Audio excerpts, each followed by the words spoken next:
नमस्कार दोस्तों, मैं राकेश मेहरा जी के क्लासेस के यूट्यूब चैनल पर आप सभी का हार्दिक स्वागत करता हूं। इस चैनल पर आज मैं आपसे नेबरिंग कंट्री सीरीज के तहत इंडोनेशिया पर चर्चा करने जा रहा हूं। इससे पहले इस सीरीज के तहत हमने मालदीव और श्रीलंका के बारे में जानने का प्रयास किया था। अब हम इंडोनेशिया करेंगे, लेकिन इंडोनेशिया करने से पहले आपको आगाह करना चाहूँगा कि इससे जब भी आप इंडोनेशिया पढ़ो तो इन दोनों को कंपैरिजन करके पढ़ो, तभी आप इस टॉपिक के साथ न्याय कर पाओगे। तो दोस्तों, इंडोनेशिया के तहत आपने एक स्ट्रक्चर देखी है, ये इसकी भौगोलिक स्थिति है। और वैसे भी अपनों ने पहले ही बताया है, भौगोलिक, राजनीतिक, आर्थिक, कला व संस्कृति, इसी के तहत हम इसको आगे लेके चलेंगे। कैसे क्वेश्चन बन सकते हैं उसको हम जानने का प्रयास करते हैं। हालांकि अन्य देशों की अपेक्षा थोड़ा कम इम्पोर्टेंट बनता है, लेकिन फिर भी इसको गंभीरता से देखें। इसमें जो जल संधियाँ होती है वो ज़्यादा इम्पोर्टेंट है। कौन कौन सी जल संधियाँ इम्पोर्टेंट है उसी की हम चर्चा करेंगे। सबसे पहले हेडिंग डाल दीजिए इंडोनेशिया।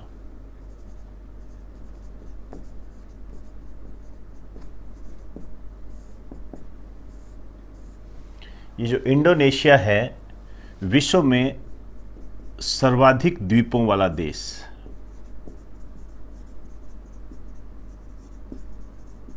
सर्वाधिक द्वीप समूहों वाला देश है। सबसे ज़्यादा द्वीप समूहों वाला देश है ये, सबसे ज़्यादा, मतलब ज़्यादा द्वीप है। आप कह सकते हो लगभग 17,500 द्वीप है, लेकिन 6,000 द्वीपों पर ही आबादी निवास करती है। एक लाइन लिख दीजिए, इसमें जो कुल द्वीप हैं ये हैं लगभग, मैं यह लगभग शब्द इस्तेमाल कर रहा हूं, 17,500। इनमें से 6,000 द्वीपों पर आबादी निवास करती है, औरों पर नहीं करती है।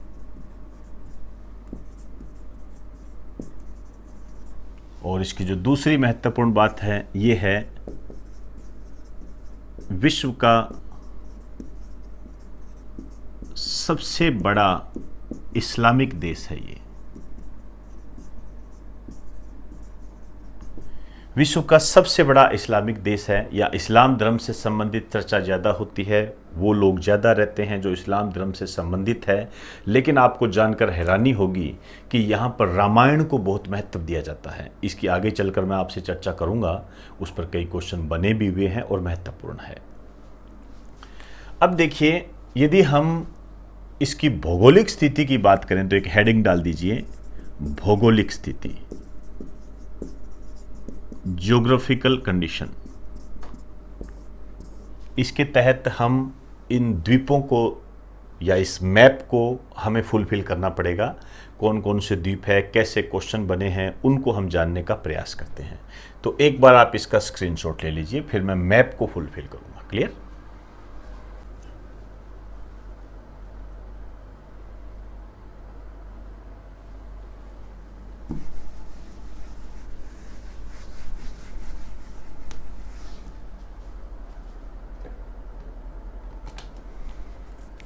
देखिए, यदि हम ये इस पोर्शन की बात करें तो यहां पर इस साइड में इंदिरा पॉइंट है।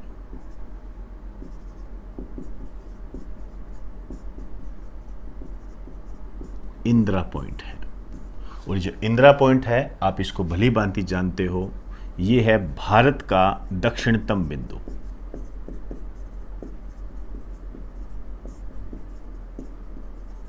भारत का दक्षिणतम बिंदु है ये इंदिरा पॉइंट। अब देखिए, इसके नीचे ये इंडोनेशिया है, तो ये तो आपको क्लियर हो गया होगा कि जलीय सीमा बनाने वाला हमारा एक पड़ोसी देश है। ये जो है इसको हम कहते हैं सुमात्रा द्वीप। द्वीप कह दीजिए, द्वीप कह दीजिए, एक ही बात है ये। क्लियर? और ये जो है ये है जावा द्वीप, ये जावा द्वीप है। क्लियर? और ये बाली द्वीप है। ऐसे बहुत सारे द्वीप हैं, मैं मेन बता रहा हूँ जो आपके एग्जाम की दृष्टि से इंपॉर्टेंट है। कई बार आपने नाम सुना होगा बाली सम्मेलन, वो इसी से रिलेटेड है। ये जो है ये मलेशिया है, ये मलेशिया है। लेकिन ध्यान रखें मलेशिया यहाँ दो पार्ट्स में है, एक मलय और एक सरावाक में है। तो इसका जो मलय पोर्शन है वो तो है ये, और जो सरावाक पोर्शन है वो ये मलेशिया का पार्ट है। ध्यान रखना, मैं यहाँ ब्रैकेट में एम लिख रहा हूँ, एम का मतलब मलेशिया। क्लियर। और ये जो आपको दिख रहे हैं दो छोटे छोटे, ये है सिंगापुर। सिंगापुर ये अलग देश है, इनको बताना पड़ेगा तभी हम इंडोनेशिया के साथ न्याय कर पाएंगे। और ये जो एक ऊपर देश दिख रहा है ये है ब्रुनेई, एक छोटा सा देश है ब्रुनेई।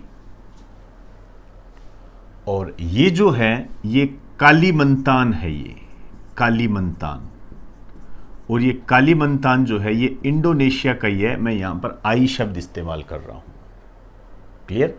और ये इसके पास में सुलावेसी द्वीप है, इसके बाद इरियन ज्या है ये, ठीक है।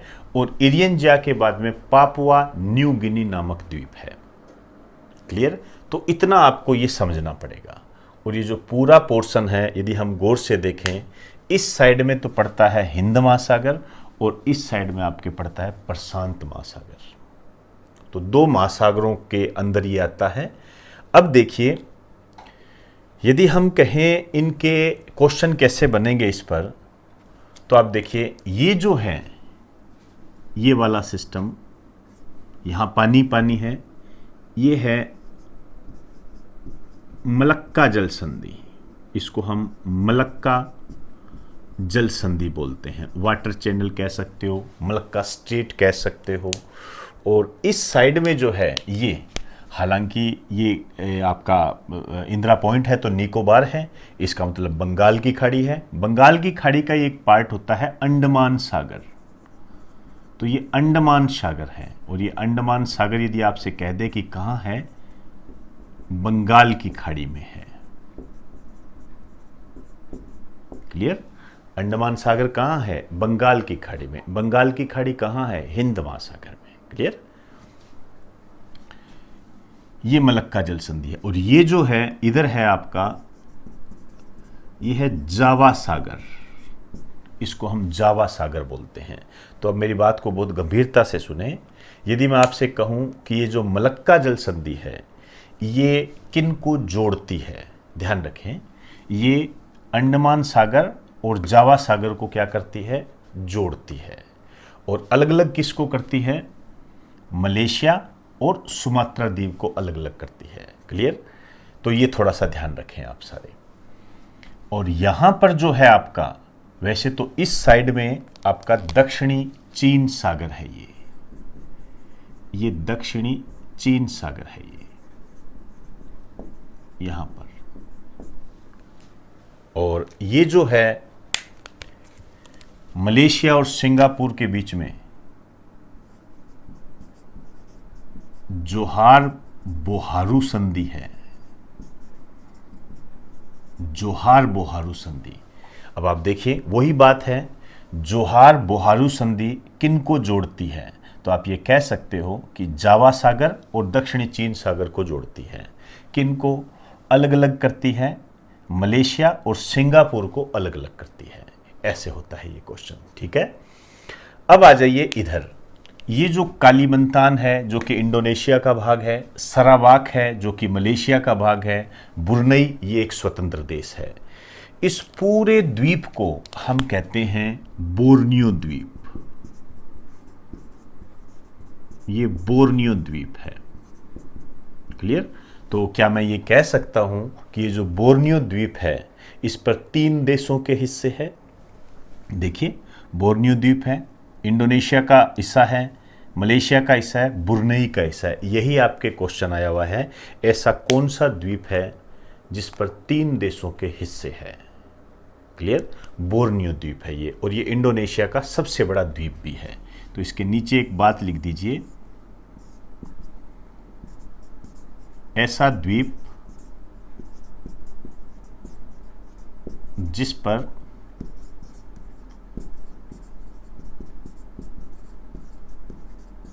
3 देशों के हिस्से हैं और ये इंडोनेशिया का सबसे बड़ा द्वीप है। लिखना चाहो तो लिख देना। और ये जो जावा द्वीप है ये सबसे छोटा द्वीप है, इंडोनेशिया का सबसे छोटा द्वीप है ये। क्लियर? अब देखिए ये जो जावा है यहां पर इस साइड में जकार्ता है। ये जो जकार्ता है ये इंडोनेशिया की राजधानी है, ये कैपिटल ऑफ इंडोनेशिया, ये इंडोनेशिया की राजधानी है। मज़ेदार बात ये है कि जावा द्वीप पर सबसे छोटा द्वीप है लेकिन जनसंख्या सबसे ज़्यादा निवास करती है यहाँ पर। तो एक बात लिख देना, यहीं जकार्ता में लिख दीजिए, या जावा द्वीप में भी कोई बड़ी बात नहीं है। यहाँ पर इंडोनेशिया की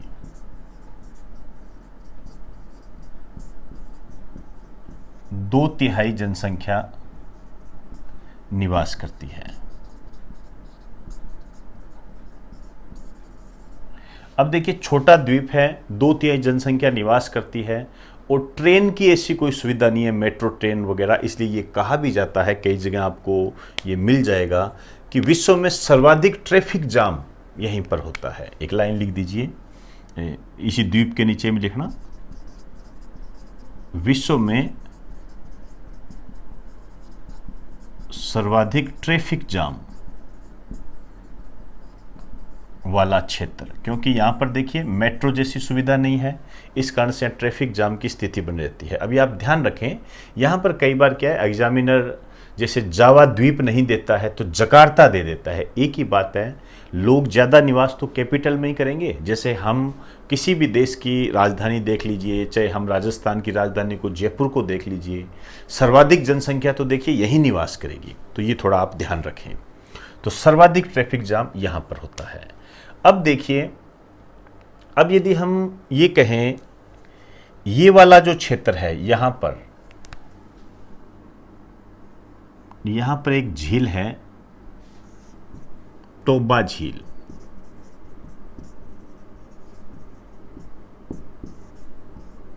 ये विश्व की सबसे बड़ी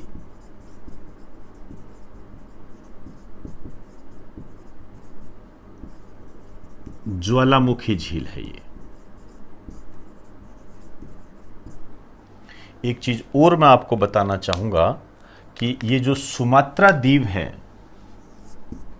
इसका जो निक नेम है इसे कहते हैं स्वर्ण द्वीप, गोल्डन आइलैंड के नाम से भी इसको जाना जाता है, स्वर्ण द्वीप के नाम से भी इसको जानते हैं। और यह नाम जो है मार्को पोलो ने दिया था।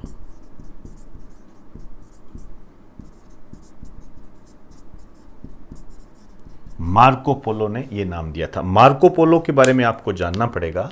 ये जो मार्को पोलो है ये है इंडोनेशिया की यात्रा करने वाला पहला यूरोपियन है। ये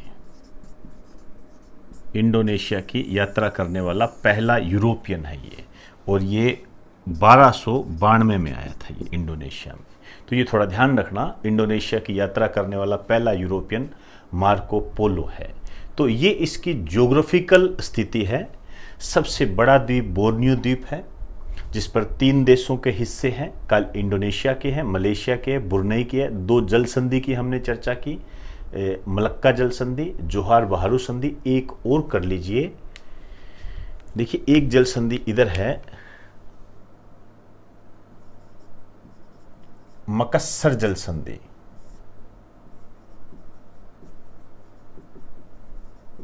मकस्सर जल संधि है, ये ध्यान रखें। और इधर जो सागर है उसका नाम दिया गया है सेलेबीज सागर। ये सेलेबीज सागर है। तो आप कह सकते हो कि जो सेलेबीज सागर है और ये इधर जो जावा सागर है, इन दोनों को कौन जोड़ता है? मक्कासर जल संधि या मकस्सर जल संधि भी बोलते हैं। अलग अलग किसको करता है? बोर्नियो द्वीप को और सुलावेसी द्वीप को। तो ये 3 जल संधियों के बारे में आपको पता होना चाहिए इंडोनेशिया के संदर्भ में। और ये जो टोबा झील है, ये भी अपने आप में एक महत्वपूर्ण क्वेश्चन है। और Swarnadweep, Marco Polo, Jakarta Indonesia की राजधानी है। हालांकि इसके राजधानी परिवर्तन पर भी प्रक्रिया चल रही है, लेकिन जब तक राजधानी परिवर्तित नहीं होती है तब तक इसके बारे में बात करना उचित नहीं होगा। लेकिन थोड़ा करंट में ध्यान रखें कि इंडोनेशिया अपने राजधानी बदलना चाह रहा है। अब कब बदलता है, कब प्रक्रिया बनेगी, कह रहे हैं कि ये जो कालीमंतान है यहाँ पर कोई राजधानी बनाने की इसकी योजना है, प्रस्तावित है। देखते हैं कौन सी राजधानी बनेगी, अभी तक तो इतनी डिसाइड भी नहीं हुई है। जब डिसाइड होगी तो आपको ये बता दिया जाएगा। तो एक बार आप इसका स्क्रीनशॉट ले लीजिए।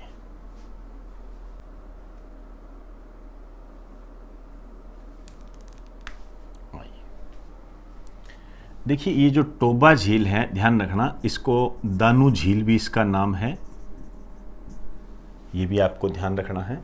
और एक चीज़ और ध्यान रखना है, यहाँ पे नीचे स्टार डाल के लिख दीजिए, इंडोनेशिया की सबसे ऊंची चोटी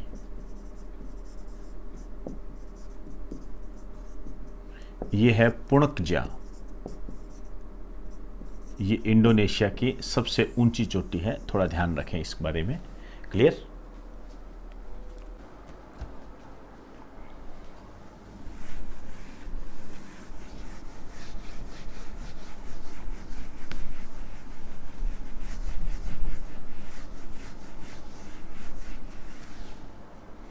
अब मैं आपसे इंडोनेशिया की राजनीतिक स्थिति पर चर्चा करने जा रहा हूं। हेडिंग डाल दीजिए, राजनीतिक स्थिति,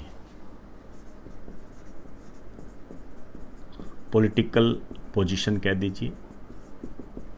सबसे पहली बात तो एक शब्द है डायक, ये इंपॉर्टेंट है। इंडोनेशिया के जो निवासी होते हैं उनको डायक कहा जाता है, जैसे भारत के निवासियों को भारतीय कहा जाता है।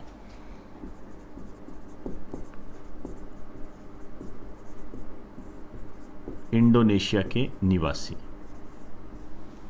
ये डायक कहलाते हैं। अब देखिए ये जो इंडोनेशिया था ये डचों का उपनिवेश था। डच मतलब डचों का गुलाम था, ये ध्यान रखना, ब्रिटेन का नहीं था। और ये जो आज़ाद हुआ था 27 दिसंबर 1948 को ये आज़ाद हुआ था। और 27 दिसंबर को ही इंडोनेशिया का स्वतंत्रता दिवस मनाया जाता है।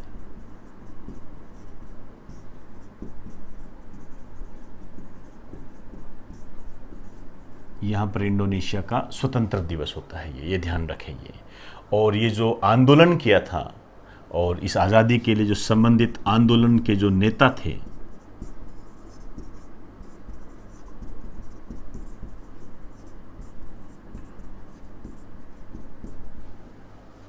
ये थे डॉक्टर सुकर्णो, ये प्रमुख नेता थे और ये बने इंडोनेशिया के प्रथम राष्ट्रपति। इंडोनेशिया के पहले राष्ट्रपति बने ये। अब देखिए यहां पर इनके बारे में एक बात और देखने को मिलती है, ये ऐसे पहले राष्ट्रपति थे जो भारत के पहले गणतंत्र दिवस पर मतलब 26 जनवरी 1950 को मुख्य अतिथि रहे थे। ये अपने आप में एक महत्वपूर्ण बात है। एक लाइन लिख दीजिए, भारत के प्रथम गणतंत्र दिवस, फर्स्ट रिपब्लिक डे, 26 जनवरी 1950 को मुख्य अतिथि, ये चीफ गेस्ट थे। क्लियर? ये आप बहुत महत्वपूर्ण बात है, ध्यान रखें ये। क्लियर? अब देखिए ये रहे, इसके बाद में सुहार्तो आए, वो सेना से संबंधित थे। तो आप ये कह सकते हो कि इनके बाद में सैन्य शासन रहा अब वहाँ पर जाने की कोई आवश्यकता नहीं है, इतना आपके लिए आवश्यक नहीं है। बस आपको ये ध्यान रखना है कि इसके जो वर्तमान राष्ट्रपति हैं ये है जोको विडोडो, ये वर्तमान राष्ट्रपति है आज की डेट में। ये बस इतना इसके संबंध में बैकग्राउंड काफ़ी है आपके लिए, आपके एग्जाम की दृष्टि से फुलफिल है ये। अब मैं बात करने जा रहा हूं इसकी संसद पर।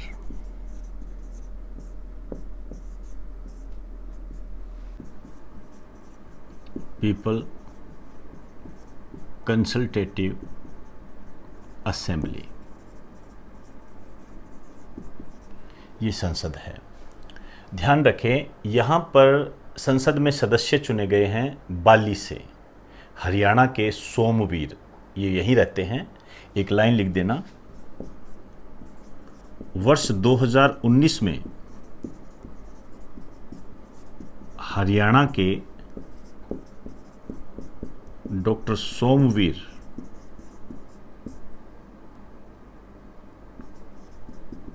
सांसद चुने गए।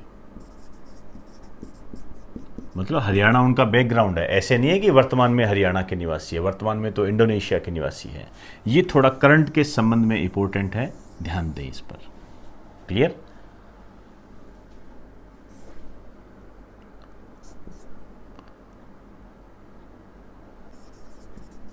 अब देखिए इंडोनेशिया की जो मुख्य भाषा है ये है बहासा, बहासा नाम से इसको जानते हैं। क्लियर?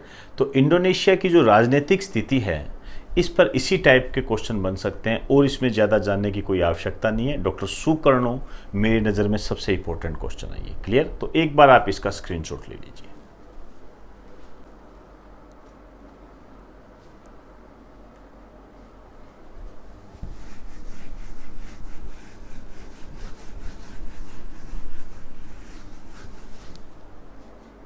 अब मैं आपसे इंडोनेशिया की आर्थिक स्थिति पर चर्चा करने जा रहा हूं। हेडिंग डाल दीजिए, आर्थिक स्थिति।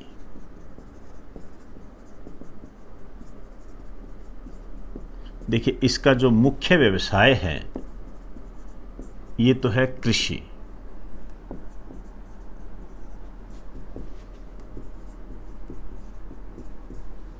और इसकी जो मुद्रा है ये है रुफिया, रुफिया बोलते हैं इसको, ऐसे लिखा जाता है, रुपीज नहीं है, ध्यान रखना, रुफिया है ये इंपॉर्टेंट है। और मुख्य व्यवसाय में कृषि में यदि हम कहें को तो सर्वाधिक उत्पादन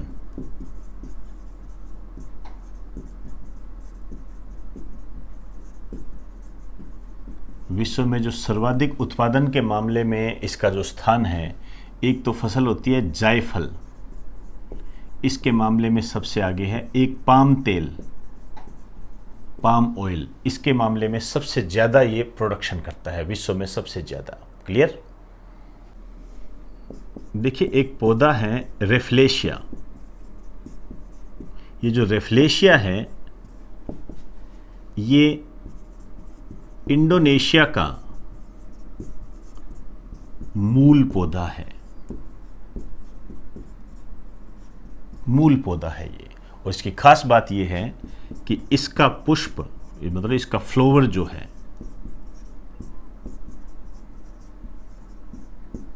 विश्व का सबसे बड़ा पुष्प है, largest flower in the world.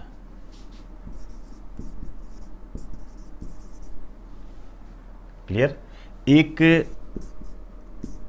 Frog leg, मेंढक की टांगे, बड़ी मज़ेदार बात है। फ्रॉग लेग के निर्यात में, निर्यात के संबंध में, मतलब इसको ट्रांसपोर्ट करने के संबंध में, एक्सपोर्ट कह सकते हो, के संबंध में विश्व का सबसे बड़ा निर्यातक देश। तो ये आर्थिक स्थिति के बारे में है। इसके बेसिकली जो आपके जो क्वेश्चन बन सकता है वो मुद्रा पे क्वेश्चन बन सकता है, रुपया। क्लियर? तो एक बार आप इसका स्क्रीनशॉट ले लीजिए।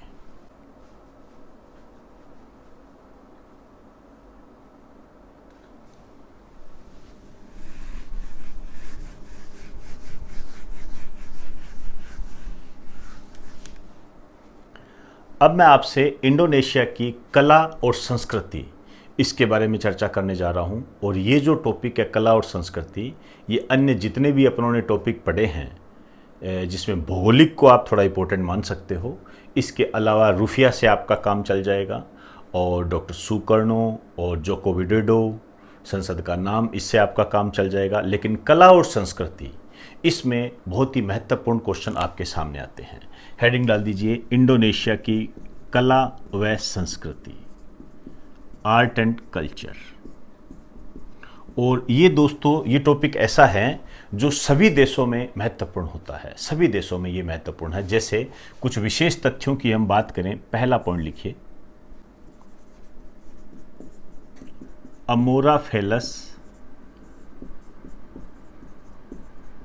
टाइटेनियम।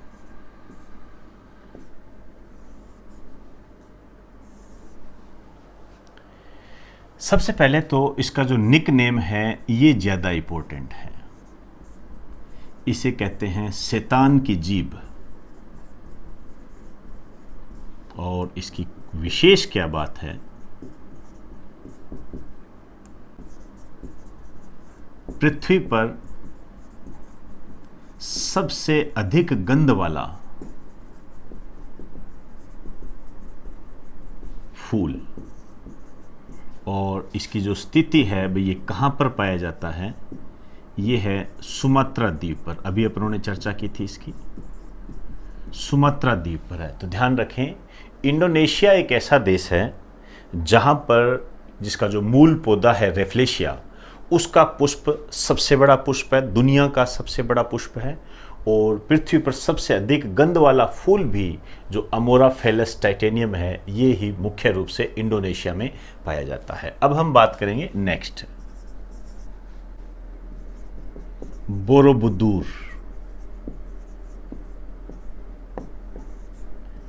ये जावा द्वीप पर है और ये है विश्व का सबसे बड़ा बौद्ध मंदिर।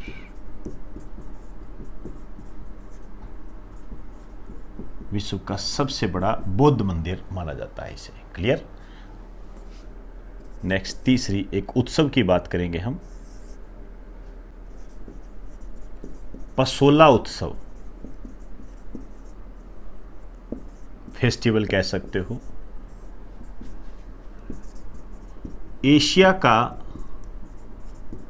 सबसे असाधारण, मतलब एक अजीब सा ही असाधारण व खूनी उत्सव। खूनी उत्सव मतलब इसमें ब्लीडिंग से संबंधित बात होती है। आप ये कह सकते हो कि इसमें खेलने वाले को चोटें आती है, चोट आती है। लिख दीजिए एक लाइन, इस उत्सव को खेलने वाले, इस उत्सव में खिलाड़ी को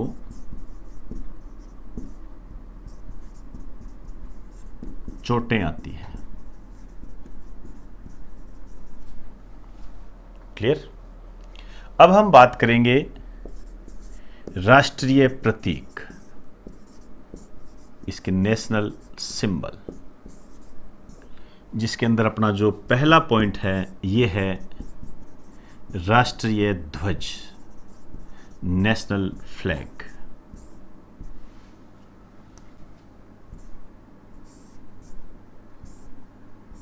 दो प्रकार की पट्टियां हैं, ऊपर की तरफ रेड है, नीचे की तरफ वाइट है, बस इतना ध्यान रखना है।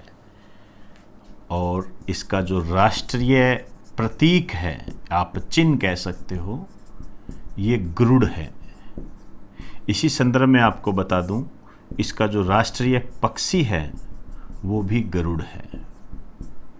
तो इस गरुड़ पर ध्यान दें, इसका राष्ट्रीय पक्षी के रूप में पूछा जा सकता है, और इसका जो राष्ट्रीय चिन्ह है इसमें भी मुख्य रूप से गरुड़ को चिन्हित किया गया है। क्लियर? तो एक बार आप इसका स्क्रीनशॉट लीजिए, फिर नेक्स्ट टर्न में हम अपने राष्ट्रीय पुष्प वगैरह उनकी बात करते हैं।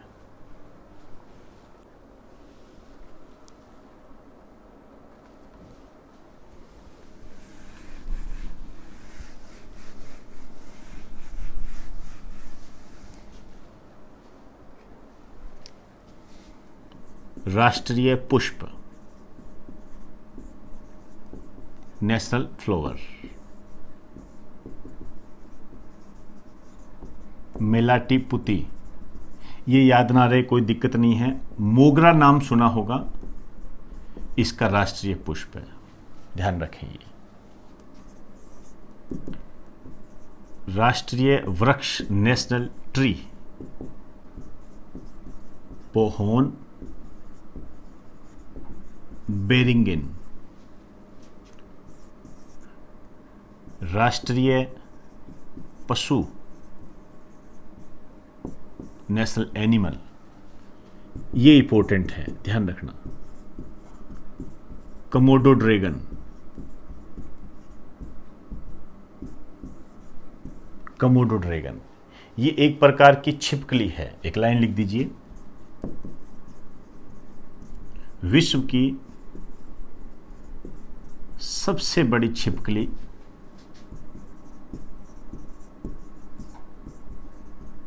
जो केवल इंडोनेशिया में पाई जाती है, जो केवल इंडोनेशिया में पाई जाती है।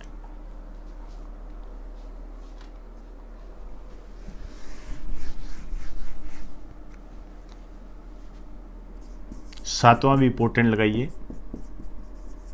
राष्ट्रीय काव्य ग्रंथ। इन्होंने रामायण को राष्ट्रीय ग्रंथ का दर्जा दे रखा है और इसके जो राइटर हैं, इंडोनेशियाई रामायण के जो राइटर हैं, कवि योगेश्वर, ये ध्यान रखें। इंडोनेशियाई रामायण के जो राइटर है वो तो कवि योगेश्वर है, जबकि भारतीय रामायण के जो है वो महर्षि वाल्मीकि है या कवि वाल्मीकि है। अब इस पर हम नेक्स्ट बात करेंगे रामायण के संबंध में ही। इसमें करंट का लिखिए, इंडोनेशिया ने 24 अप्रैल 2019 को रामायण पर डाक टिकट जारी किया। ये बहुत महत्वपूर्ण क्वेश्चन है। ऐसा कौन सा देश है जिसने रामायण पर डाक टिकट जारी किया था, इस संबंध में क्वेश्चन बनता है। और इसमें जो इन्होंने चित्रण किया था डाक टिकट में, रावण, सीता और जटायु। वो जो रावण जब सीता का हरण करके जा रहे होते हैं तो जटायु जो उनकी रक्षा करता है, उस प्रकार के चित्रण को रिप्रेजेंट किया गया। और ये क्यों किया गया डाक टिकट जारी, कारण क्या रहा इसका? भारत व इंडोनेशिया के द्विपक्षीय संबंधों के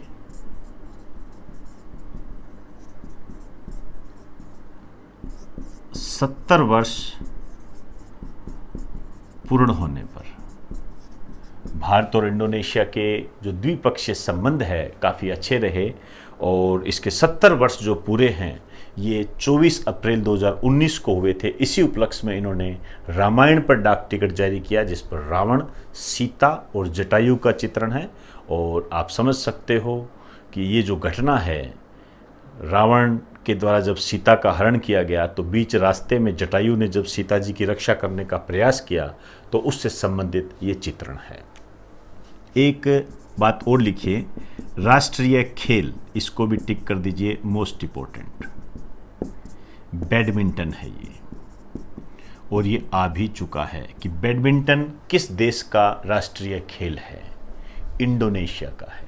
क्लियर? तो एक बार आप इसका स्क्रीनशॉट ले लीजिए।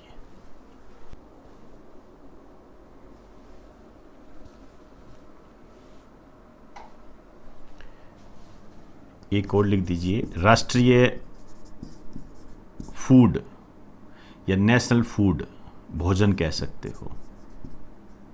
इतना खास नहीं है, फिर भी थोड़ा ध्यान रखना। नासी कामपूर एक विशेष प्रकार का भोजन है जो कि इंडोनेशिया के नेशनल फूड में शामिल किया गया है। क्लियर। इसमें सबसे महत्वपूर्ण बातें जो मैंने आपको टिक कराई है उस पर ज़्यादा गौर करें। खासकर रामायण से संबंधित जो बात है ये ज़्यादा महत्वपूर्ण स्थान रखती है।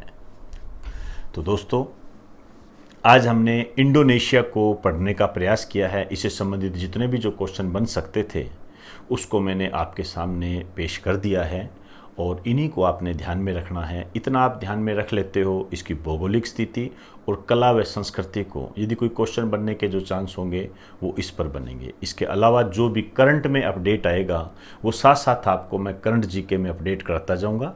उसमें कोई समस्या नहीं है। डेली का डेली जैसे भी मैं आपको बताऊं आप अपडेट करते जाएं। तो दोस्तों, इन्हीं शब्दों के साथ अब आप मुझे इजाज़त दीजिए। आप मेरे इस इंडोनेशिया के टॉपिक को अन्य स्टूडेंट तक भी सोशल मीडिया के माध्यम से पहुंचाएं। नमस्कार।